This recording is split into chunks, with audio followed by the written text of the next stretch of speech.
Lynn Min. I'm so blessed. We're all so blessed to have her here this week. We're here in Costa Rica. It's a beautiful sunny day. It seems like the summer. It's already here, the dry season, as we call it here in Costa Rica. Thank you so much for saying yes to this interview, Lynn. Yes. I'm practicing my yes. That's so good. So Lynn was with us this week, and she had a great week. I did. You say that, yeah. And so she's going to share with us what some of the things that happened this week, some of the insights that she got revealed through the medicine. So Lynn, tell us with one word. I know it's impossible, but try with one word. What would you say your week was? And then we can go into more words. But if you could say one word. One word? Mm-hmm.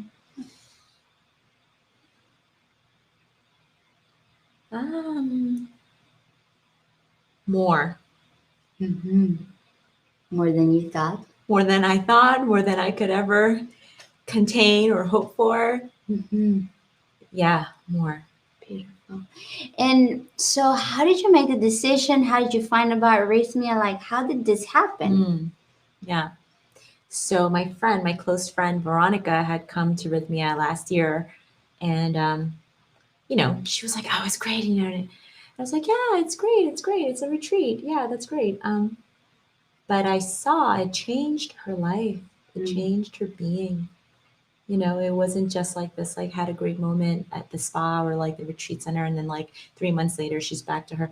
Like she's somehow like something shifted in her and I felt it. And I said, I wonder what that's about. And me being pastor and, a mental health counselor, I was like, whatever that was, I kind of want to check it out, and the retreat part sounds nice. And, she's like, it's all vegan food. And like the food is wonderful. The people are wonderful. And like the medicine, I was just a little bit like, feels a little like too like woo woo for me, but I'm curious, right? And then I went over her house after like months of COVID. We were just like, let's just see each other, and we started talking about it. And she's like, so yeah, I'm gonna go again. And I just felt in my spirit. I'm also with my partner who's very like sensory oriented and what you can touch, feel like with the That's five what's senses. real. Yeah, that's what's real. And so I'm also on this journey of like the other extreme of like, oh man, I wish you could see and talk about things that are spiritual. And so when she talked about, hey, I'm gonna go, you want to come? I was like, yeah, I want to come.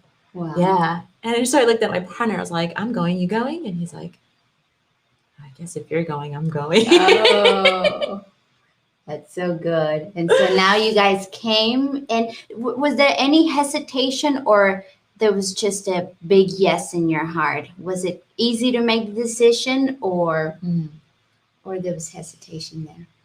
I think the hesitation for me comes in like the logistics, like, oh man, it's freaking COVID, like, oh, I got to do the health questionnaire. Maybe now's not the time, but resistance is resistance, right? Any excuse is a good enough excuse. And I was like, and I know that. So I'm like, what kept me going was, that first curiosity that like, I wonder what that is that Veronica tasted. I want a little bit of that, Yeah. So good. I love that piece of curiosity, like opens the door and you can just take a sneak peek, and then it keeps calling you. And so how was your first night? With the medicine? Yes. My first night with the medicine, what it did for me, or what I took from it, was just a lot of purge. I mean, and it was so tangible. Like me and my bucket were like best friends. It's gonna, it was there for me to carry all the shit that I could that I couldn't, I couldn't hold in. And that physiological manifestation of like puking and crapping, like in and out of the bathroom. And for me, I was like, did I really pay to do this? I could have just taken a whole lot of fiber. And also, like, I'm so surprised at how much crap I've carried. And I remember one time, Jerry had said in one of the talks, like, ask your puke what it is. And I was looking, I was like, what are you? Like, tell me, talk to me. What are you? And it didn't have a name. And then I was in the bathroom, and I remember when things were like, ooh, and I'm like, there was this one moment where, do you know, like, Hollywood renditions where, like, the unicorn is, like, like puking up rainbows and it's just flowing? It felt like that out of my other end. Oh. And I was just like, whoa. All of that leaving. Yeah. And I was like, oh my God, what is this? And I kind of just knew this is the most enlightened it's going to get for me day one, huh? Wow. Right? And so I said, poop, who are you? Okay. Because the bucket wouldn't tell me who it was. So you're going to tell me who you are. And it said to me, I don't have a name because I'm not yours. Oh. Yeah. I was never yours to understand. Wow. So just flush it, leave it, and go. Wow. And that was it. And that was day one. And for me, it means a lot. I'm the firstborn of an immigrant family to pastor parents. And I held so much. I was a parentified child. And I just was like, oh, shoot, that was such a wise lesson for me. So beautiful. Stop trying to figure that out. It's not yours. It's not yours. And that it happens time and time again. People that come here, there's so much that we let go that is not ours. Yep. That doesn't belong to us. But we took it because it seems like it's a family loyalty, or like, do we remain loyal to our lineage? But and when also, in reality, it's time to cut it. Absolutely. We don't need it anymore. Yeah, but it's also the way that we've learned to survive in a systems that taught us this is what love is. Right. I literally remember my mom, in the Asian community where, like, we're very communal and individualistic thinking is not really encouraged, right? It's like, you think you're going to be happy if you're well and all of us are not? Like, literally telling me, right, that you can't just be well. We all have to be well, or we're all going to die. Okay. This, like, umbilical cord and this like soul tie that's even to the point of, like, unhealthiness. Right. That was flushed down the toilet day one. So good. And so then we move into day 2 and day 3 and day 4. So how did that unfold for you? And of course, you share as much as you want to share. Yeah. Day 2 was so intense. I started getting these like spasms, like all the things that you see in the movies of, like, exorcism. Like, I was like, I can't, I couldn't even talk. And I was scared, and I would try to control it by the breathing, and then Sarah, the shaman, would come and just relax. Oh, she's so beautiful. Just let it come. So I'm like, okay, thank you. Yeah. And I would try to understand it. But what came to me as I was releasing was the grief, all the leftover grief. And my biggest grief for me was the grief of my child that was born dead. I was young, and that was my first child, and he was born dead at 28 weeks. And I just remember how it happened so fast. Like, he was born, I went in and out of my mind. Can I see him? Why is he not crying? And then I, like, dressed him up. I was playing with his dead corpse, and then they took him away. And I just remembered that was released. Like, like this mother's cry for, don't take my child, and anger. And the whole night I was working that out. And I remember this one violent purge where I looked at the bucket and it said, I am that womb that you can't trust. Oh. Yeah, that womb, that life source. And you know what? I realized, I know for me, it meant that part of you that you don't trust, the part of you that works, and sows, and then leaves, like, that 2% chance to, like, it might not happen. Don't get too attached to it. That root of disbelief, that was it. Wow. Yeah. From now on, you're going to trust your creative life force. Whatever you womb, you will give life to it. And I kind of knew that was what it was. And then the rest of the night, because, like, it keeps going on. I was so loud, like they exiled me into the wall. And I was staring up at the sky, just making peace with the child that was born of me, and then my 3 kids now, and my life force, and my self trust, and I felt like I was like contracting, and it was like labor pains. Wow. It wasn't painful, but it was like labor. Like I was like, this is laboring. Wow. And I kind of just felt like the divine was like reaching in me and like birthing in me a new womb. Wow, so beautiful. And so you are a pastor. Yes. Did at any point this felt like it wasn't in alignment with what you know by being a pastor, or did you feel that it was all one thing? That's a really good question. So that's the last piece of the journey that came yesterday at breathwork. Okay. So that was day 2. Day 3, I felt like it was nothing. It was a feminine energy that night, and it was nothing. And I was so pissed. And I was like, come on. I was like on my roll. And then I felt like I was so disappointed because the shamans didn't give me my second cup. And I was like, I didn't even know how to ground. And I was like, and I realized, and I was like, you know what? I looked at my intentions before that night and I was like, what do I need to do? Who do I need to be? Right? Let me do it. And I was like, that's so masculine. Right. Mm-hmm. So day 3, that was my lesson. The last night, I was so scared of the purging again with, oh my gosh, what if I poop in my pants? And I was like, what if, Mother God punishes me by teaching me humility, by letting me poop in my pants? Right? It says a lot about my belief about parenting and like who God is. Yeah. Punisher. Yeah. And I had the best night. I felt so held. I slept the whole time. So nice. I know. And I was just like, I woke up feeling like I was in the womb again. I got to be in the womb.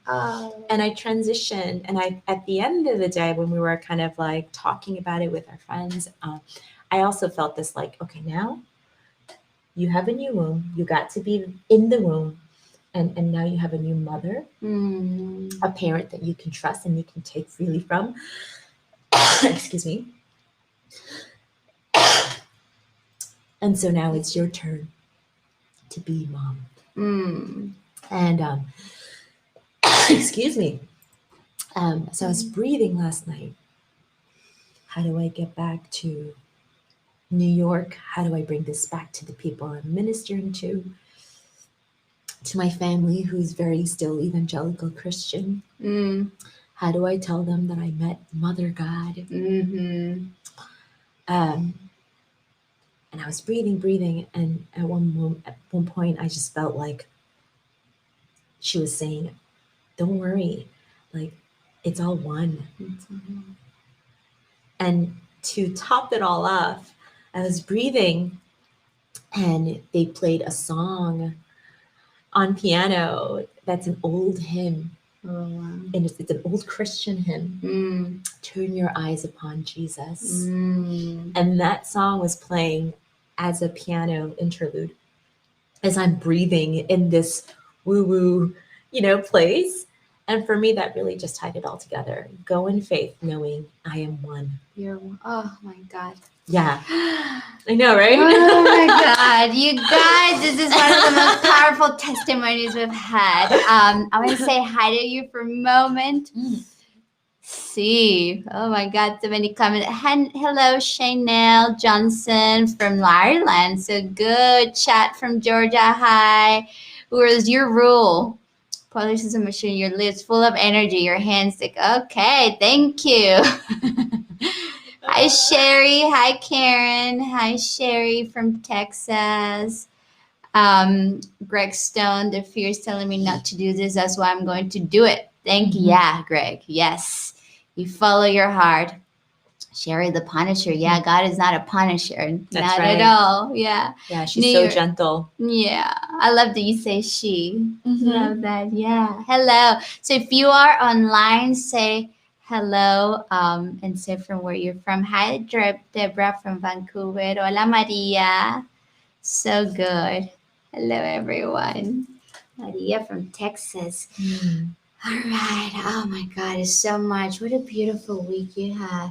Yeah. And so, what did you think about the program that we offer here? Because it's not only that we're drinking the medicine, we're doing more. So, did you find that helpful? The community. So, tell us a little bit about that. Yeah, I love what you're doing here, almost to a point where, I feel like in some ways I got a chance to be in the womb, like again, and now I'm attached to this new mother. This new mother God that I've come to learn and feel through the ground and through the community, and I'm afraid to leave almost. I'm having this is like my second to like this is my last full day, so I'm leaving tomorrow morning, and I can feel it in my guts, like the straight like this separation anxiety, like what am I gonna do, and it's again this trust. I do feel like this really it's really intense, right? But I'm so grateful for the intensity because it's the disruption that I needed, Yes. right? To get me That off we my all need to Yeah. get that ego on its knees so that the spirit can I rest. give up, spazzing, like just I'm done. Take over, do what you need to do in me. That kind of place of surrender. I needed this, and the community. I mean, I come here, and as a pastor, my heart is like, this is the church that I want.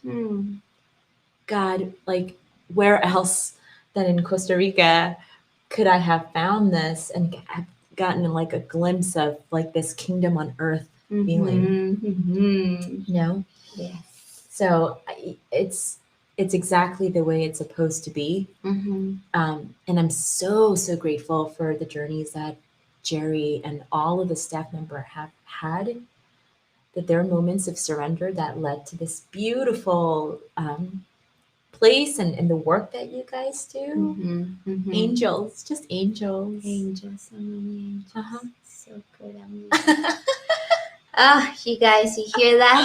You hear that love that comes through her voice. So good. Shun, surrender. Beautiful. Awesome. Kansas City. Jan. Want to, need to. Okay. All right. I would say, if you're curious what heaven on earth looks like, like thy kingdom come, thy will be done on earth. I've been praying that my whole life in many different languages. And I feel like nothing comes closer than this as a physical manifestation. I love that. Yeah.